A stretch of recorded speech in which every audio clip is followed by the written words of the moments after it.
जन्माला आल्यानंतर मी काय म्हणतो ऐका बरं का, देवाला सुद्धा जावं लागलं बरं.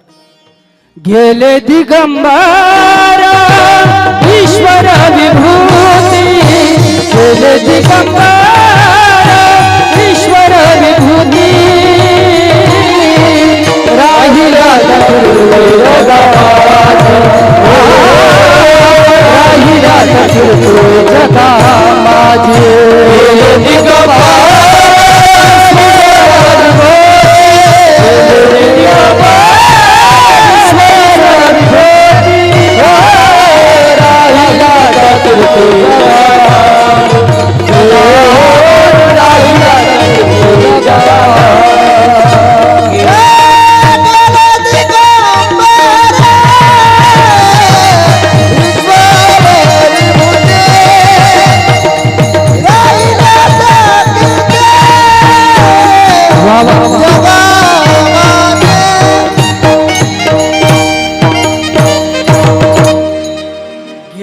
दिगंबर ईश्वर विभूती आणि राहिल्या त्या कीर्ती जगा माझी. भगवान श्रीकृष्णाला सुद्धा अवतार कार्य संपून निज धामाला जावं लागलं, माऊलीला सुद्धा समाधीस्थ व्हावं लागलं, जगद्गुरु तुकोबरायला सुद्धा वैकुंठ गमन करावं लागलं. त्याप्रमाणे इथे नाही आले अवतार, इथे नाही आले अवतार,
अवतार. इथं अवतारांनाही जावं लागलं.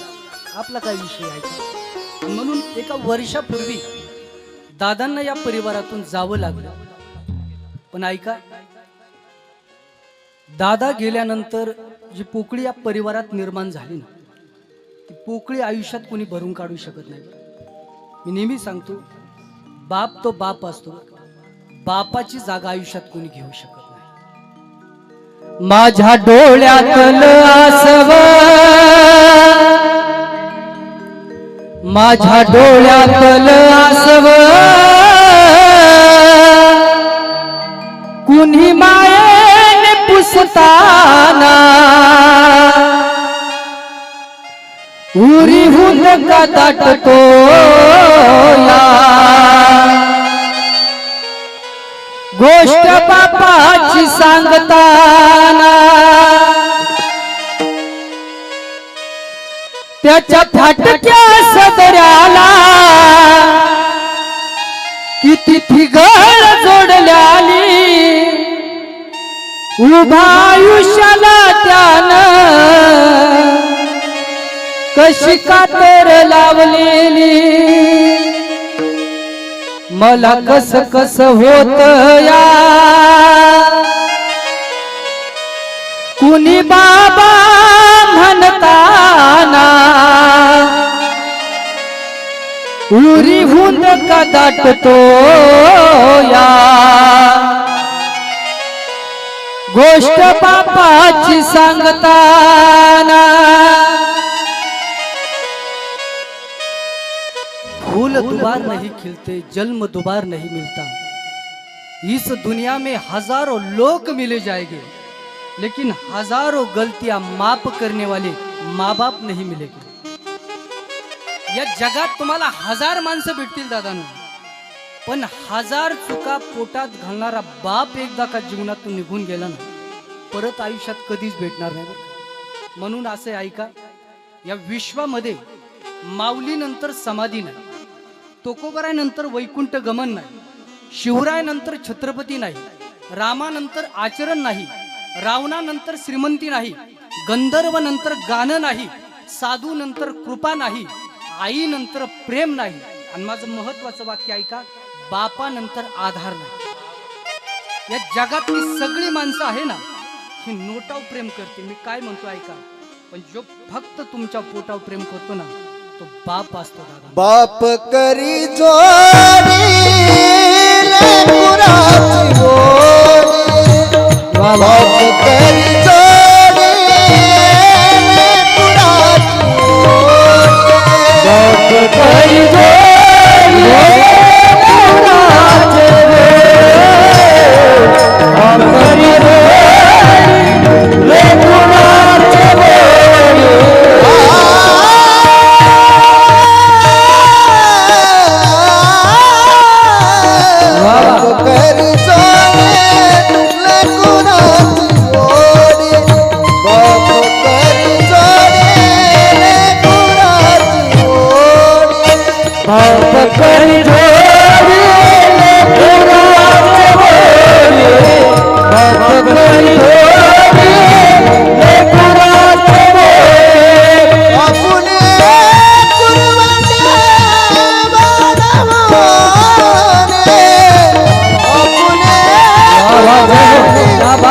बाळावाने. बाप करी जोडी लेकराची गोडी. बाप करी जोडी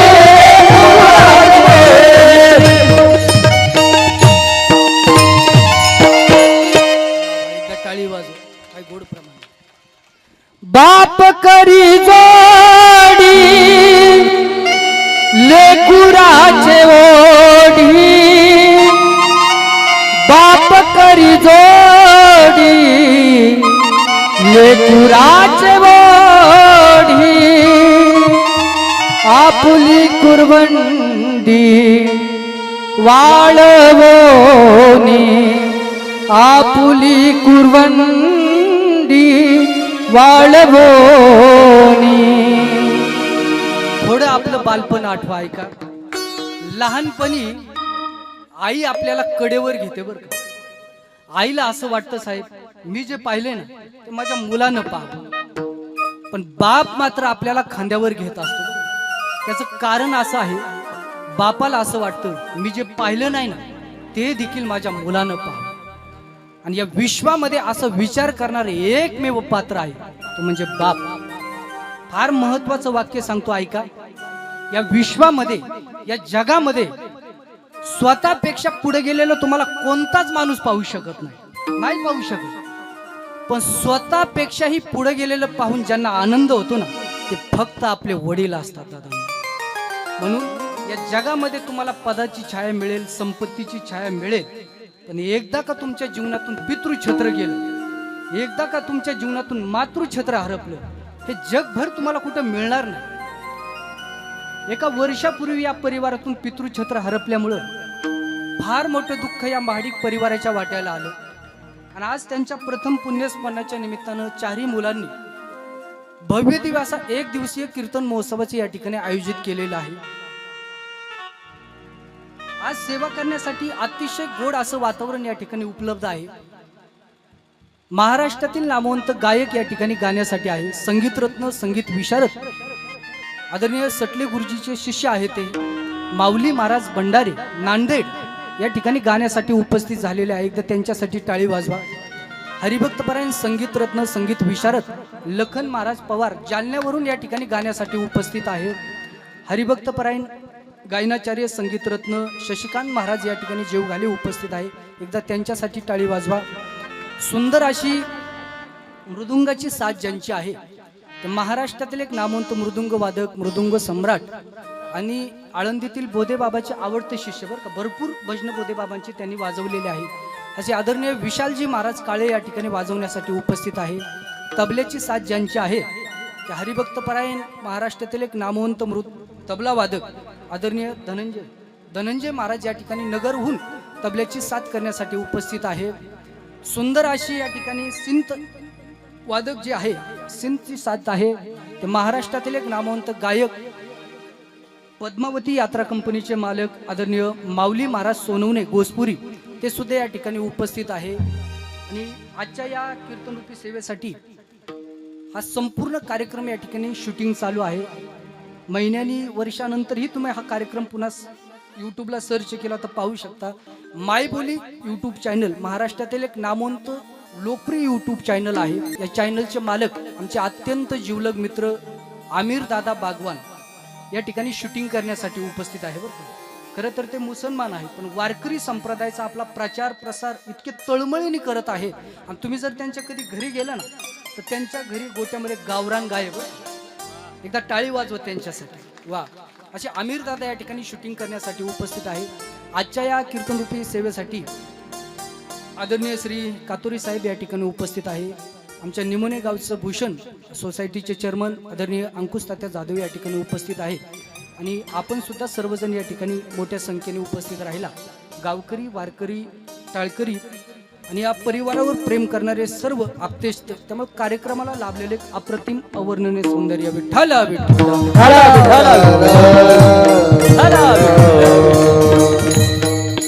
वास्तविक पाहता आजच्या दिवशी कीर्तनरूपी सेवा ही करावी लागते. आता लक्ष देऊन ऐका बरं, आज का कीर्तनरूपी सेवा करायची, आज का पिंडदान करायचं, ते नाही केलं तर काय होतं कळलं पाहिजे ना आपल्याला. महत्वाचं आहे. तुम्ही सर्वजण वर्ष श्राद्धाच्या निमित्ताने एकत्र आलात, सर्वांगाचे कान करून ऐका. आज दादांना या परिवाराचा निरोप घेऊन परलोकामध्ये जाऊन 1 वर्ष झाले आहे. मग त्यांचा परलोकातील प्रवास सुखाचा होण्यासाठी, त्यांना वर योग्य अशी जागा मिळण्यासाठी आज या ठिकाणी पिंडदान करावं लागतं.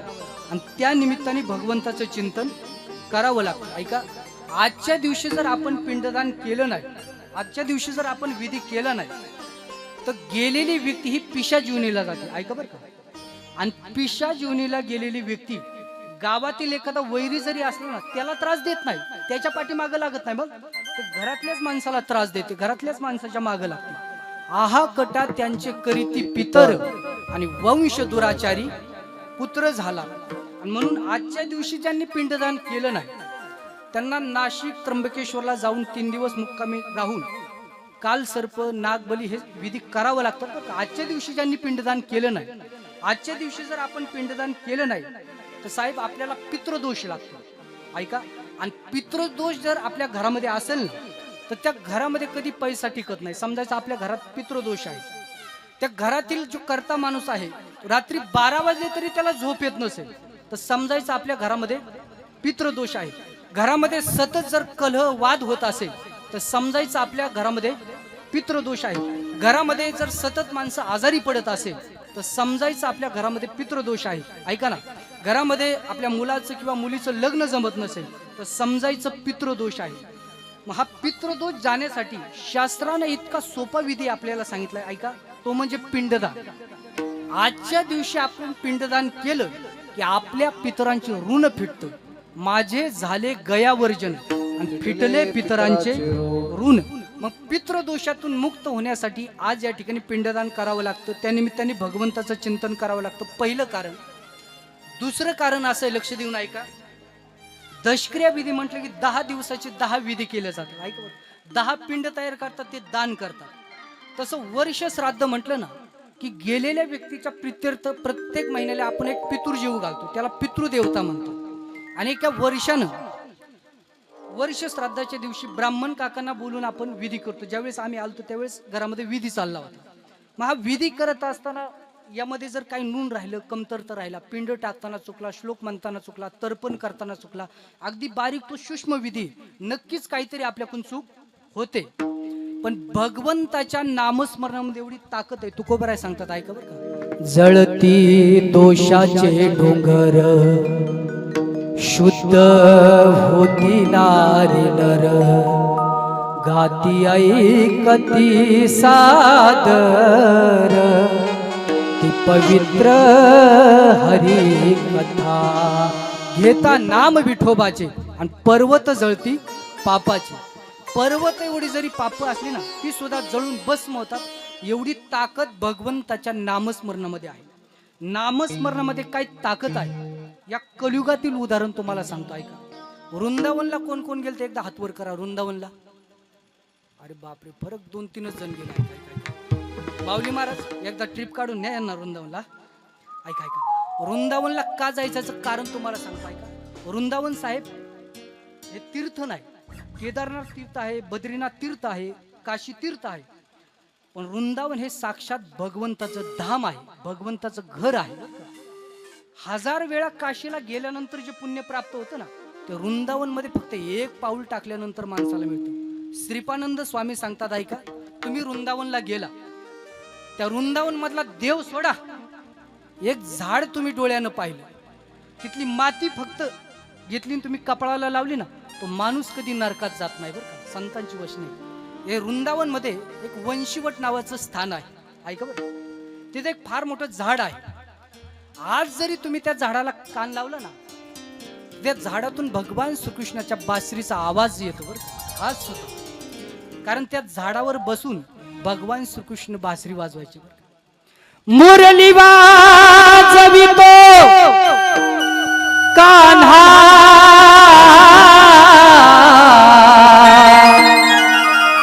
मुरली वाजवितो कान्हा,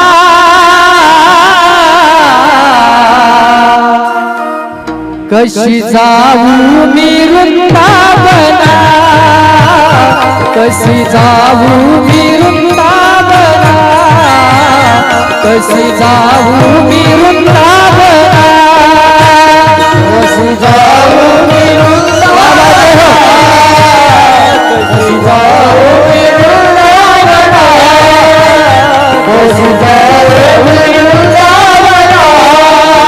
पहिलं तिरी हरी वाजवी मुरली, पहिलं तिरी हरी वाजवी मुरली, पहिलं तिरी हरी वाजवी मुरली, पहिलं तिरी हरी वाजवी मुरली.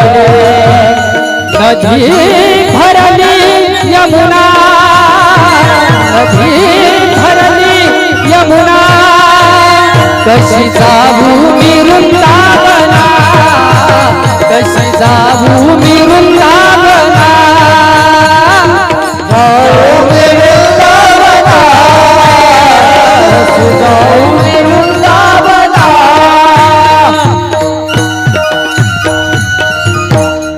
नामस्मरणामध्ये काही ताकद या कलियुगातील उदाहरण तुम्हाला सांगतो ऐका.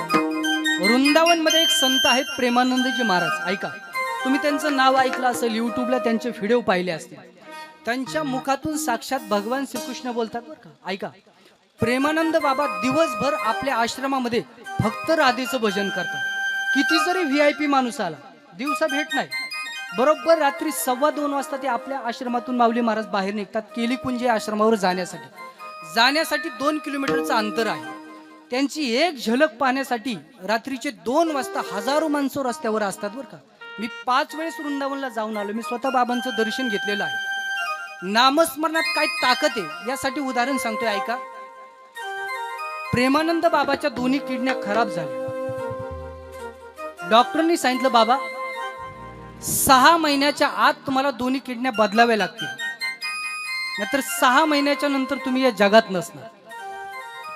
ज्यावेळेस बाबाच्या भक्त परिवाराला कळलं ना, तर त्या हॉस्पिटलच्या बाहेर रांगा लागल्या. डॉक्टर साहेब आमची किडनी काढा पण आमच्या बाबांना वाचवावं. डॉक्टर बाबाजवळ आले, म्हटले बाबा किडनी मिळाली आहे, कधी ऑपरेशन चालू करायचं. पण काय प्रेमानंद बाबाचे शब्द आहे ऐका. बाबा म्हणले डॉक्टर साहेब प्राण गेला तरी चालेल, मृत्यू आला तरी चालेल, पण मी माझी किडनी काढू देणार नाही. कारण माझी एक किडनी राधा आहे आणि दुसरी किडनी कृष्ण आहे, त्यांना हृदयातून बाहेर काढणार नाही. डॉक्टरने अनेक प्रकारे विनंती केली, बाबा ऐकायला तयार नाही. आता डॉक्टरने असा विचार केला 6 महिन्यानंतर बाबा या जगात नसणार, कारण दोन्ही किडन्या खराब असताना माणूस जगू शकत नाही. पण ऐका, बाबांनी अखंड फक्त राधेचं भजन जीवनामध्ये केलं, राधा राधा राधा. आणि त्या भजनाचा, त्या नामस्मरणाचा परिणाम असा झाला ऐका, आज 25 वर्ष झाली, दोन्ही किडन्या खराब असताना सुद्धा प्रेमानंद बाबा जिवंत आहे. डॉक्टरला सुद्धा विश्वास बसत नाही. डॉक्टर सुद्धा म्हटले खरंच बाबाची एक किडनी राधा झाली आणि दुसरी किडनी कृष्ण झाली, म्हणून तर 25 वर्ष बाबा आज जिवंत आहे. कधी गेलास तुम्ही वृंदावनला ना तर नक्कीच बाबाचं दर्शन घ्या बरं का. मी का सांगितलं, एवढी ताकद भगवंताच्या नामस्मरणात आहे. मग हा जो विधी वर्ष श्राद्धाचा हा निर्दोष पार पडण्यासाठी आज या ठिकाणी भगवत चिंतन करावं लागतं. दुसरं कारण विठ्ठल विठ्ठल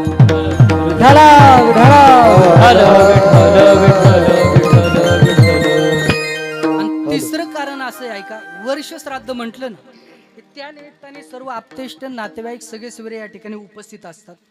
त्यांना सुद्धा आपल्या मानवी जीवनातील कर्तव्य ज्ञात व्हावा, या सगळ्या कारणांमुळं आजची ही कीर्तनरूपी सेवा या ठिकाणी करावी लागते. पण आम्हाला किती सांगा, आमच्यात बदल होणार नाही. अवघड आहे.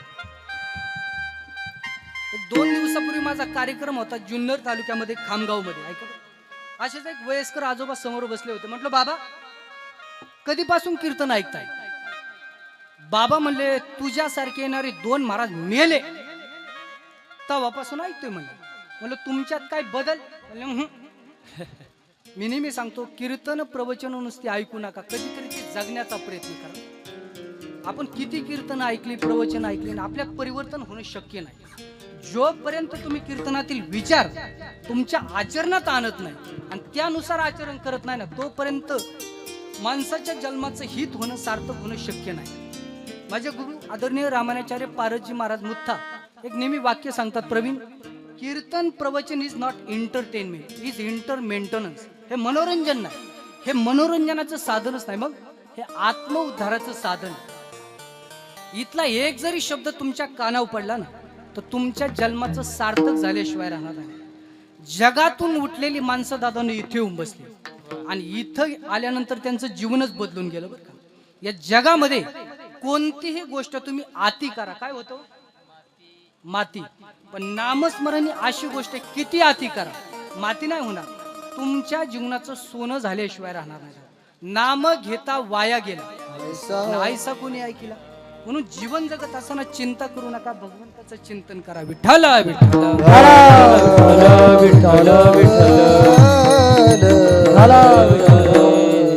आपण ज्या लोकात जन्माला आलो त्या लोकांचं नाव काय हो? करेक्ट, मृत्यू लोक. म्हणजे मरणाऱ्या माणसाचं लोक बरं का. या मृत्यू लोकांमध्ये ज्याचा जन्म झालाय ना त्याला एक ना एक दिवस या जगातून जावं लागणार आहे. ज्ञानोबा सांगतात, उपजे ते नासे नासिले ते पुनरपि दिसे, हे घटिका यंत्र जैसे परी भ्रमेगा. आणि मृत्यूच्या बाबतीत आज उपवशीला चालत नाही बरं का उकडगावकर. किती पैसा तुमच्याकडे असू द्या, किती प्रॉपर्टी तुमच्याकडे असू द्या. अमेरिकेचा पॉप सिंगर मायकल जॅक्सन नाव ऐकलं असेल सर्वांनी.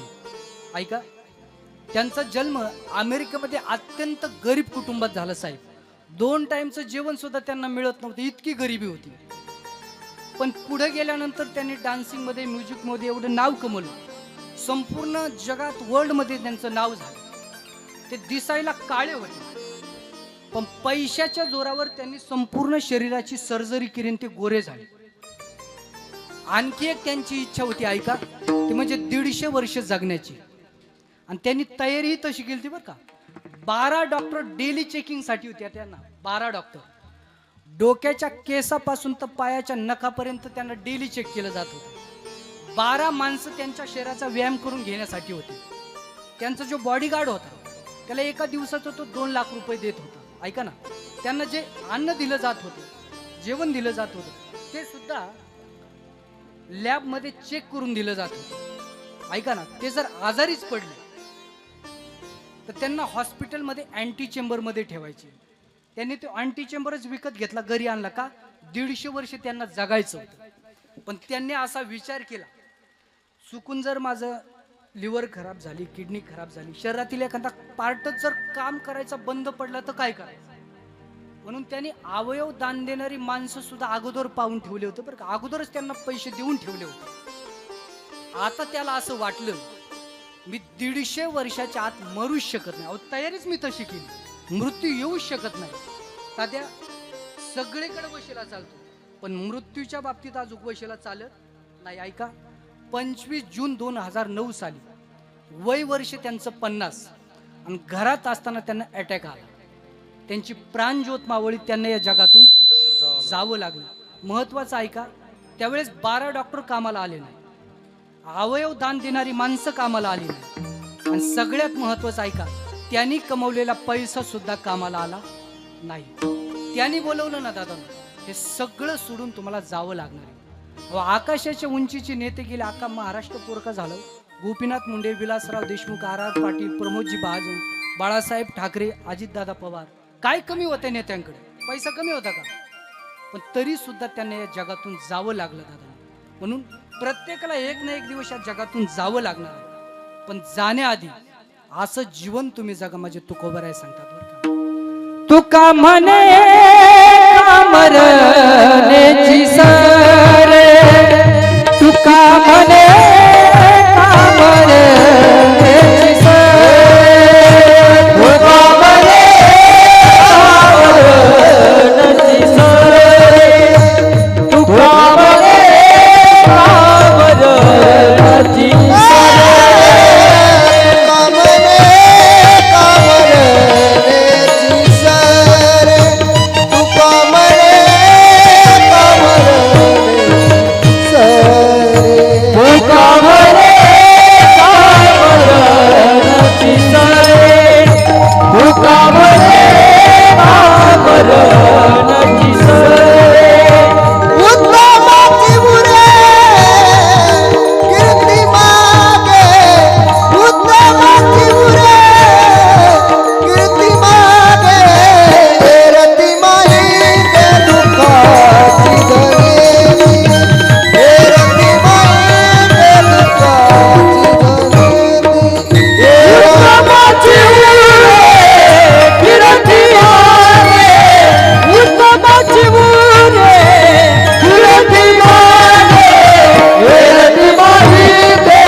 मरणेची सरे आणि उत्तमची उरे कीर्ती मागे. असं जीवन तुम्ही जगा की तुम्ही गेल्यानंतर तुमची आठवण हा समाज करेल. या जगाच्या रंगमंचावर अशी भूमिका पार पाडून जा. तुम्ही गेल्यानंतर सुद्धा तुमच्या भूमिकेवर मागे टाळ्या वाजल्या पाहिजे. चलताना असे चला, 4 माणसं तुमच्या सोबत चालले पाहिजे. बसताना अशी ठिकाणी बसा, 4 माणसं तुमच्या जवळ येऊन बसले पाहिजे. आणि मरताना असे मरा, ज्याला कळत नाही ना त्याच्या देखील डोळ्यात पाणी आलं पाहिजे. जिये तो ऐसा जिये, तुम्हारे जीने से हजारों जिये, वरना जीना भी क्या उसी का नाम है. अरे दूसरों के जख्मों पर कव्वे भी अपना पेट भरते. म्हणून मी नेहमी सांगतोय, आदर्श जीवन जगण्यासाठी खर्च करण्या अगोदर कमवायला शिका, बोलण्या अगोदर ऐकायला शिका, लिहिण्या अगोदर विचार करायला शिका, पूजा करण्या अगोदर विश्वास ठेवायला शिका, आणि सगळ्यात महत्त्वाचं मरण्या अगोदर जगायला शिका. फार थोडं आयुष्य राहिले, तुम्ही विचार करत नाही कोणत्या दिवशी या जगातून आपल्याला जावं लागेल माहीत नाही.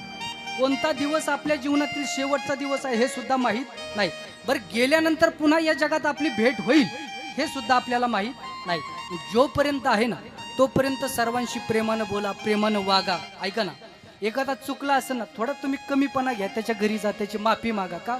हा जन्म पुन्हा नाही.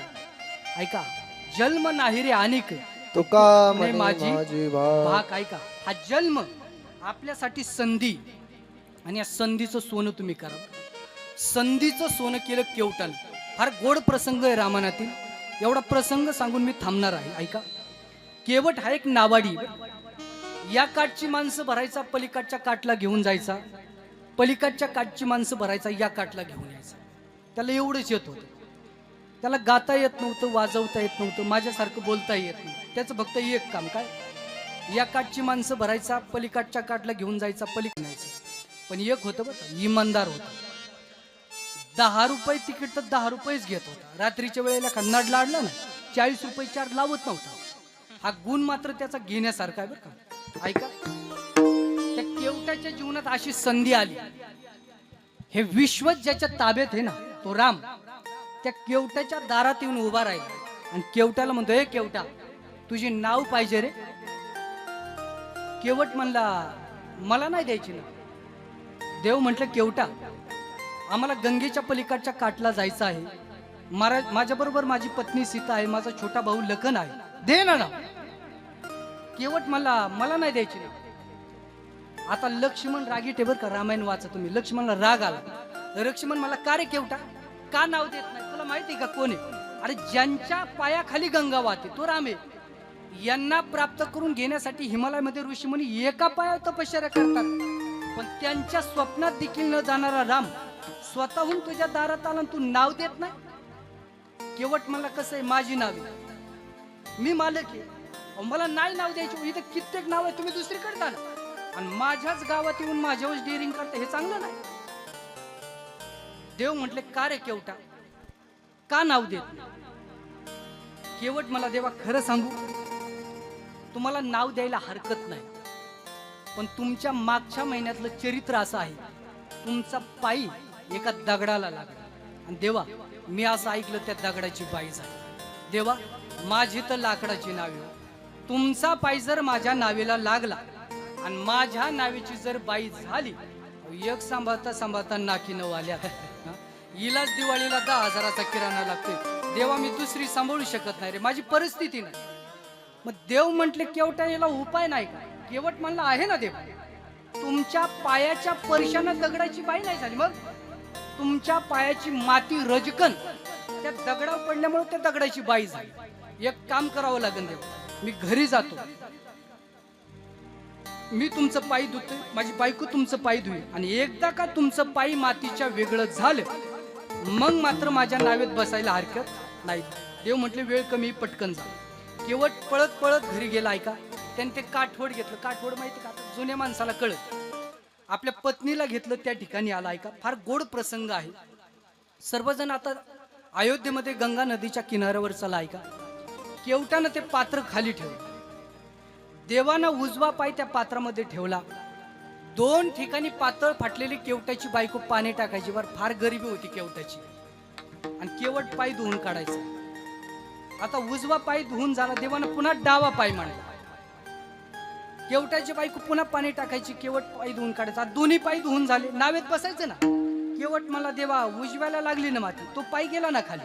आपली बोली काय आहे, पायाला माती लागू द्यायची नाही. मग देव म्हटले, केवट्याला उपाय नाही का? केवट म्हणला, आहे ना देव, मी पुन्हा तुमचे पाय धुतो, आणि पायी धुतल्यानंतर तुम्ही जमिनीला परिश करू नका, मग अलगत वर धरा. या विश्वाच्या मालकाला केवटानं असं एका पाया उभं केलं बरं का. आता एका पाया उभं राहिल्या माणसाचा तोल जातो. तुम्ही घरी गेल्यावर ट्राय करा. देवाचाही तोल जाऊ लागला बरं का. त्यावेळेस केवट देवाला म्हटला, देवा, एक काम करा, माझ्या डोक्यावरती हात ठेवा, म्हणजे तुमचा तोल जाणार. या विश्वाच्या मालकानं केवटाच्या डोक्यावरती हात ठेवला. आता प्रसंग सगळ्यांनी डोळ्याच्या समोर आणा बरं का. केवटाच्या डोक्यावर देवाचा हात आहे, केवटाच्या हातात देवाचा पाय. काय संधी आणि काय संधीचं सोने. जन्म आलो त्याचे आणि आज ही फळ झाले साचे. गोड प्रसंग आहे, वेळ कमी आहे.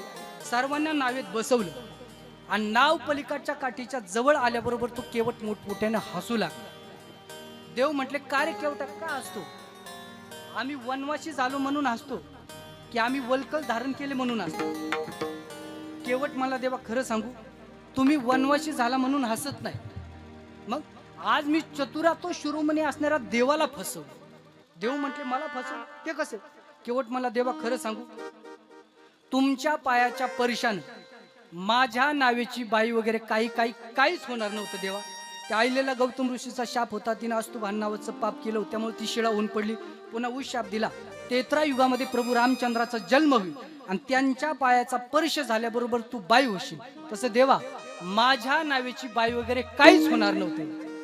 देव म्हटले, अरे तू फुकटच 4 तास घेतले ना आमचे. पण केवटाचं जे उत्तर आहे ना, ते ऐकण्यासारखं आहे, शिकण्यासारखं आहे बरं का. केवट मला देवा खरं सांगू, तुम्ही माझ्या दारात नाव मागण्यासाठी आला ना, ही माझ्या जीवनातील संधी होती आणि तुम्हाला फसून तुमचे पाय धुतले ना, हे संधीचं सोनं आहे बरं का. जन्म नावाची संधी देवाने प्रत्येकाला दिली, फक्त आपल्या जीवनातील योग्य ती संधी ओळखून त्या संधीचं सोनं तुम्ही करावी. ठाला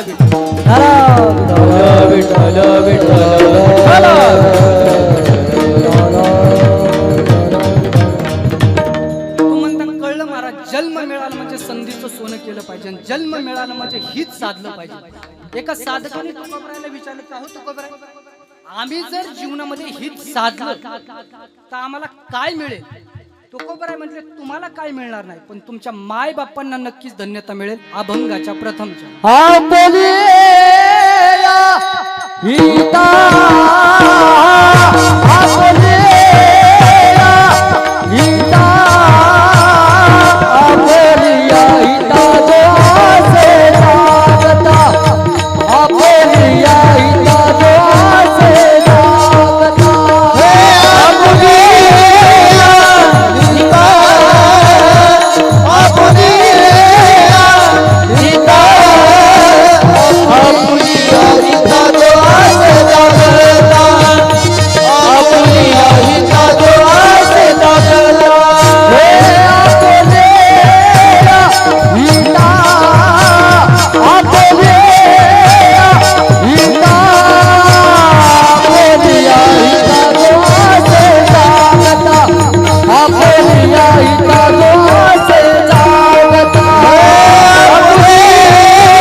इमानदार होता.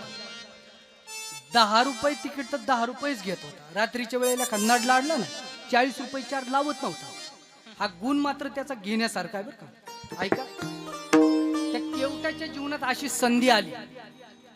हे विश्व ज्याच्या ताब्यात आहे ना, तो राम त्या केवटाच्या दारात येऊन उभा राहिला आणि केवटाला म्हणतो, हे केवटा, तुझी नाव पाहिजे रे. केवट म्हणला, मला नाही द्यायची ना. देव म्हटलं, केवटा, आम्हाला गंगेच्या पलीकडच्या काठला जायचं आहे. माझ्या बरोबर माझी पत्नी सीता आहे, माझा छोटा भाऊ लखन आहे, दे ना नाव. केवट मला नाही द्यायची ना. आता लक्ष्मण रागीट आहे बरं का. रामायण वाचा तुम्ही. लक्ष्मणला राग आला. लक्ष्मण मला, का रे केवटा, का नाव देत नाही? तुला माहिती का कोण आहे? अरे, ज्यांच्या पायाखाली गंगा वाहते तो राम आहे.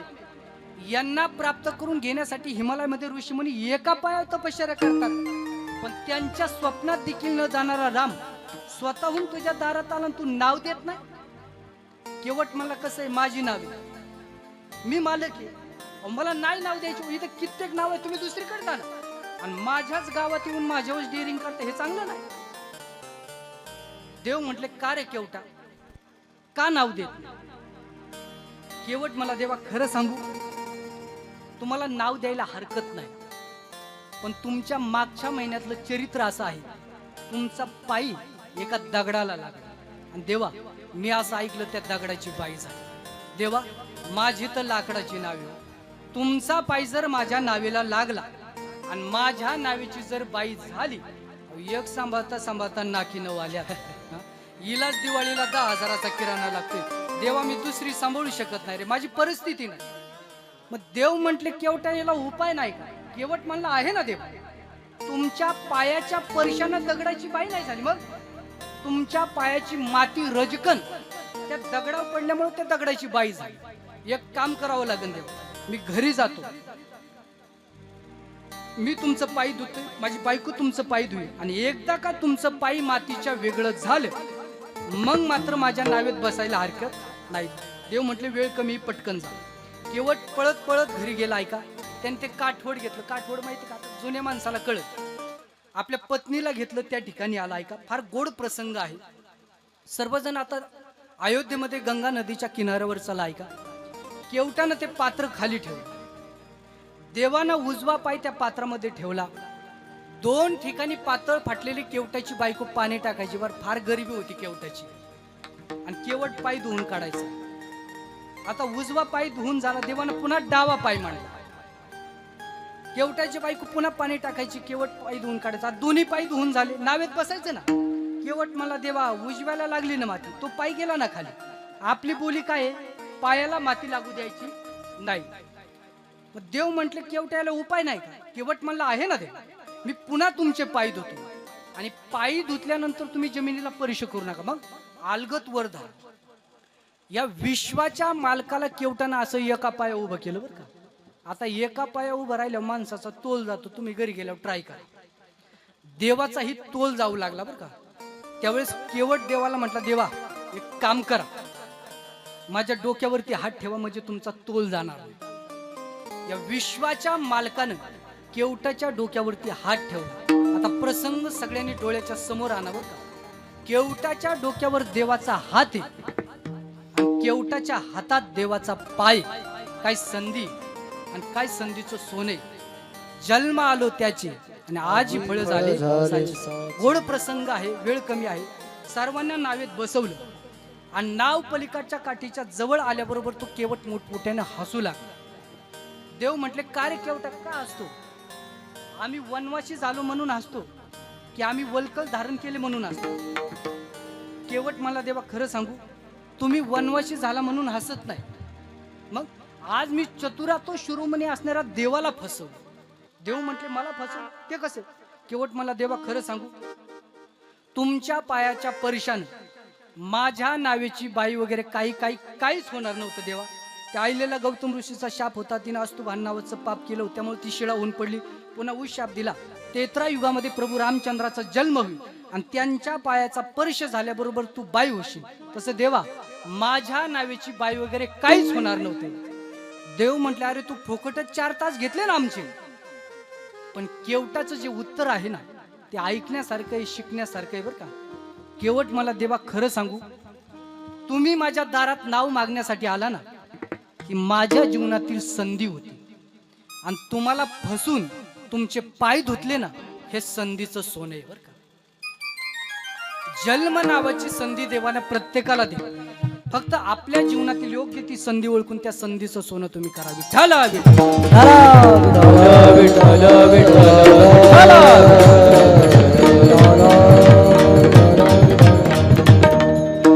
कळलं महाराज, जन्म मिळाला म्हणजे संधीचं सोनं केलं पाहिजे. जन्म मिळालं म्हणजे हित साधलं पाहिजे. एका साधकाने तुकोबरायला विचारलं, का हो तुकोबराय, आम्ही जर जीवनामध्ये हित साधलं तर आम्हाला काय मिळेल? तुकोबराय म्हटले, तुम्हाला काय मिळणार नाही, पण तुमच्या माय बापांना नक्कीच धन्यता मिळेल. अभंगाच्या प्रथमच्या हा बोलिया हिता